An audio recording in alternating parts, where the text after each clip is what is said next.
Election code అమల్లో ఉంది. First point, election code అమల్లో ఉంది. ఎలక్షన్ టైంలో ఏదైనా గానీ కేసులు అయితే మీ జీవితాంతం అంటాడుతుంది. అది ప్రతి ఎలక్షన్ లో మిమ్మల్ని అంటాడుతుంది. ప్రతి ఎలక్షన్ లో మిమ్మల్ని తీసుకొచ్చి బైండ్ ఓవర్ చేస్తుంది. అది కాంప్రమైజ్ కూడా కావు కేసులు. కాబట్టి మీ యొక్క గ్రూప్ లో మీరంతా అడ్మిట్సేనా? అందరు అడ్మిట్సే కదా. మీ గ్రూప్ లో నేను కొన్ని చూసినాము. వ్యక్తిగతంగా పార్టీ పరంగా వ్యక్తిగతంగా దూషణలు చేస్తున్నారు. ఆ విధంగా చేస్తే ఎవరైతే అడ్మిన్ ఉంటారో అతని మీద యాక్షన్ తీసుకోవడం జరుగుతుంది. వాళ్ళని బైండ్ ఓవర్ చేయడం కూడా జరుగుతుంది. ఫస్ట్ వార్న్ చేస్తున్నారు. మీకు అందరికి అవగాహన లేక మీరు ఏదో డిస్కషన్ చేసుకుంటున్నారు. ఆ పార్టీ అంటున్నారు, ఈ పార్టీ అంటున్నారు, వాడు ఇట్లా అంటున్నారు, వీడు ఇట్లా అంటున్నారు, ఇష్టం వచ్చినట్టుగా గ్రూపులలో మాట్లాడుతున్నారు. అర్థమైందా? ఈ ఎలక్షన్ కోడ్ అమల్లో ఉన్నది కాబట్టి ఇవన్నీ బంద్ చేయాలి. ఇప్పటి నుండి మీ గ్రూప్ లో ఎవరైనా అన్నెసెసరీ కామెంట్ చేస్తే వాళ్ళని వార్న్ చేస్తారా లేకపోతే మీ గ్రూప్ నుంచి రిమూవ్ చేస్తారా అనేది మీ ఇష్టం. మా నోటీస్ కి వచ్చి కంప్లైంట్ వస్తే ఖచ్చితంగా గ్రూప్ అడ్మిన్ మీద కేసు చేయడం జరుగుతుంది. తర్వాత మీరే ఇబ్బంది పడతారు. ఈ ఎలక్షన్ లో ఎక్కడో గొడవ జరుగుతుంది. ఎక్కడో గొడవ జరిగిన దాన్ని మన దగ్గర గొడవ జరిగినట్టుగా క్రియేట్ చేసి దాన్ని గ్రూప్ లలో షేర్ చేస్తారు. దానివల్ల ఏమైతుంది? Law and order problem create అవుతుంది. అన్నెసెసరీగా షేర్ చేస్తూ ఉంటారు అన్నెసెసరీ విషయాలు. ఓకే, హైదరాబాద్ లో జరుగుండొచ్చు, లేకపోతే ఇంకొకరెక్కడ జరుగుండొచ్చు. దాన్ని మీ గ్రూప్ లో షేర్ చేస్తారు. దాన్ని చూసి వేరే వాళ్ళు వేరే గ్రూప్ లో షేర్ చేస్తారు. అలాంటి సిచ్యువేషన్ లో ఈ ఎలక్షన్స్ లో అనేది వెరీ ఇంపార్టెంట్. వేరే దగ్గర ఈవీఎం బాక్స్ ఇట్లా తీసుకుపోయే దాన్ని ఒక ఫోటో కొట్టి పెడతారు. ఫోటో కొట్టి పెట్టి ఈ ఈవీఎం బాక్స్ ని ఏదో తీసుకుపోతున్నారు, అటు మళ్ళిస్తున్నారు, ఇటు తీసుకుపోతున్నారు అని చెప్పి గ్రూప్ లో తెలిసి తెలాగా మెసేజ్లు ఫ్లాష్ చేస్తే దాన్ని ఎట్టి పరిస్థితులు కూడా ఫార్వర్డ్ చేయొద్దు. ఫార్వర్డ్ చేస్తే ఎవరైతే ఫార్వర్డ్ చేస్తారో ఆ గ్రూప్ అడ్మిన్ ఎవరైతే ఉంటారో వాళ్ళ మీద యాక్షన్ తీసుకోవడం జరుగుతుంది. ఒకవేళ ఆ రోజు కాకపోవచ్చు, తర్వాత కంప్లైంట్ వస్తుంది. కంప్లైంట్ వచ్చినప్పుడు ఆ గ్రూప్ ఎవరున్నారు, అడ్మిన్ ఎవరున్నారు, షేర్ చేసిన ఎవడు, వీళ్ళందరినీ తీసి కేసు చేయాల్సి వస్తుంది.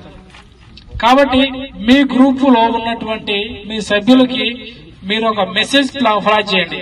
ఈ రోజు మన నేరేడుగొమ్మ పోలీసు వాళ్ళు ఒక మీటింగ్ పెట్టారు. ఆ మీటింగ్ లో ఈ విధంగా అన్నెసెసరీ కామెంట్స్ చేయొద్దు, అన్నెసెసరీగా మెసేజ్లు పెట్టొద్దు, అన్నెసెసరీ ఫార్వర్డ్ చేయొద్దు. ఏ వ్యక్తిగతంగా ఏ పార్టీకి సంబంధించిన వాళ్ళని వ్యక్తిగత దూషణలు గాని పార్టీ పరమైన దూషణలు గాని చేయొద్దు అని చెప్పి మాకు క్లియర్ ఇన్స్ట్రక్షన్ ఇచ్చారు. కాబట్టి ఆ విధంగా మీరు ఫాలో అయ్యే విధంగానైతే మాత్రమే మీరు గ్రూప్ లో ఉండండి, లేకపోతే మీ గ్రూప్ నుంచి రిమూవ్ కానీ అని చెప్పి క్లియర్ మెసేజ్లు పెడితే కొంతవరకు వాళ్ళకు కూడా అవగాహన వస్తుంది. కొంతమంది రాకపోవచ్చు. మీకు ఇంకా వేరే వాళ్ళు ఎవరైనా రాని వాళ్ళు ఉన్నా కానీ వాళ్ళు కూడా చెప్పండి. ఓకే, ఈ విధంగా మీటింగ్ పెట్టారు కాబట్టి మీ గ్రూప్ లో కూడా ఇలాంటి అంటే పార్టీకి సంబంధించినవి కావచ్చు, లేకపోతే వ్యక్తిగతంగా సంబంధించినవి కావచ్చు, రాజకీయంగా సంబంధించినవి కావచ్చు, లేకపోతే లా అండ్ ఆర్డర్ ప్రాబ్లం అయ్యేటటువంటి ఎలాంటి ఇష్యూస్ అయినా కానీ గ్రూప్ లో ఫార్వర్డ్ చేయకుండా వాళ్ళకి మీరు ముందే ఇంటిమేషన్ ఇస్తే అవి చేయకుండా ఉండడం జరుగుతుంది. అర్థమైందా? ఈ ఎలక్షన్ లో ఒకసారి కేసు అయితే తర్వాత మీ జీవితం మొత్తం మీ ఎంటాడుతుంది. తర్వాత మీ ప్రతి ఎలక్షన్ లో మిమ్మల్ని బైండర్ చేయడం జరుగుతుంది. కాబట్టి ఒకసారి 2 సార్లు వార్న్ చేస్తున్నాం, ఇప్పుడు అవగాహన చేస్తున్నాం. తర్వాత మీకేమైనా వినకుండా అదే విధంగా పరిస్థితుల్లో మెసేజ్ పెడితే అవి మా దృష్టి కంపల్సరీ వస్తుంది. ప్రతి గ్రూప్ మీద నిఘా ఉంటుంది. మీరు ఎలాంటి మెసేజ్లు పెడుతున్నారు, ఈ ఎలక్షన్ కోడ్ లో ఎలాంటి మెసేజ్లు పెడుతున్నారు, ఎలాంటి మెసేజ్లు ఫార్వర్డ్ చేస్తున్నారు అనేది ప్రతి గ్రూప్ మీద నిఘా ఉంటుంది. అది డైరెక్ట్ గా అది ఐటీ కోరలు మానిటర్ చేస్తుంటారు. మీకు తెలవదు ఆ విషయం. అవి మాకు వస్తాయి. మళ్ళీ ఇంకో పలానా ఈ పెట్టిండు మాకు వస్తుంది, ఆయన మీద కేసు చేయాల్సి వస్తుంది. ఓకే, ఎలక్షన్స్ అప్పుడు కేసు చేసి అట్లా పెట్టినా కానీ తర్వాత ఎలక్షన్స్ అయిపోయిన తర్వాత పట్టుకొచ్చి రిమైండ్ చేస్తారు. కాబట్టి మీ ఊళ్ళో మీ గ్రూప్ లో ఉన్నటువంటి ప్రతి ఒక్కరికి అవగాహన ఏర్పాటు చేసి అందరికి కూడా అన్నెసెసరీ మెసేజ్లు పెట్టొద్దని వాళ్ళకి క్లియర్ గా చెప్పండి. చెప్పి వాళ్ళకి ఈ పార్టీకి సంబంధించిన ఇష్యూస్ గానీ చూస్తారు. ఏం చేస్తారు, మీ గ్రూప్ లో ఉన్న వాళ్ళు కూడా ఎలక్షన్స్ అవుతుంటే ఆ ఫోటో కొట్టి పెడతాడు. గుంపు గ్యాదర్ అయితే ఫోటో కొట్టి పెడతాడు. జస్ట్ ఏం జరుగుతుందో తెలియదు. రేపు ఎలక్షన్స్ అప్పుడు గొడవ జరిగేది ఏం జరగదు. ఫోటో పెడతారు, ఇక్కడ గొడవ జరుగుతుందని పెట్టేస్తే అక్కడ అందరూ అలర్ట్ అవుతారు, ఇబ్బంది పడతారు. లా అండ్ ఆర్డర్ ప్రాబ్లం అవుతుంది. అక్కడ గొడవ జరుగుతుందని చెప్పి అందరు గ్రూపులలో షేర్ అవుతారు. అక్కడ ఇష్యూ వేరుంటది, మీరు పంపించేటటువంటి మీరు వేరే చేసేటటువంటి ఇష్యూ వేరుంటది.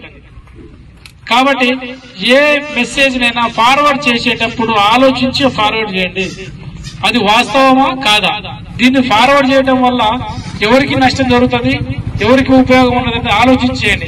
ఏదో వాడెవడో పంపించిండు కదా అని చెప్పి మీరు ఉత్తనే ఫార్వర్డ్ చేసేసిన గ్రూప్ లో తర్వాత మీరు ఇబ్బంది పడతారు. అన్నెసెసరీ మెసేజ్ ఎట్టి పరిస్థితులు కూడా ఫార్వర్డ్ చేయొద్దు. దాని గురించి తెలుసుకున్న తర్వాతనే అది జెన్యూన్ ఉన్నది కొంతమందికి ఉపయోగపడతా అనుకున్నప్పుడు మాత్రమే వాటిని ఫార్వర్డ్ చేయాలి. కానీ వేరే వాడు ఎవడో పెట్టి చేసిందని చెప్పి మీరు చేస్తే మీరు ఇబ్బంది పడతారు. ఓకే, ఈ యొక్క ఎలక్షన్ కోడ్ అమల్లో ఉన్నది కాబట్టి ప్రతి ఒక్కళ్ళు కూడా ఇలాంటి ఎవరు కూడా ఉల్లంఘించకుండా ఈ యొక్క మీ మండల్లో ఎలాంటి లాండ్ ఆర్డర్ ప్రాబ్లం కాకుండా మీ గ్రూప్ పరంగా మీ గ్రూప్ లో వచ్చేటువంటి మెసేజ్ల పరంగా మీరందరూ కూడా అలర్ట్గా ఉంటారని ఆశిస్తూ ముగిస్తున్నా. మీరెవరన్నా మాట్లాడేదంటే చెప్పండి.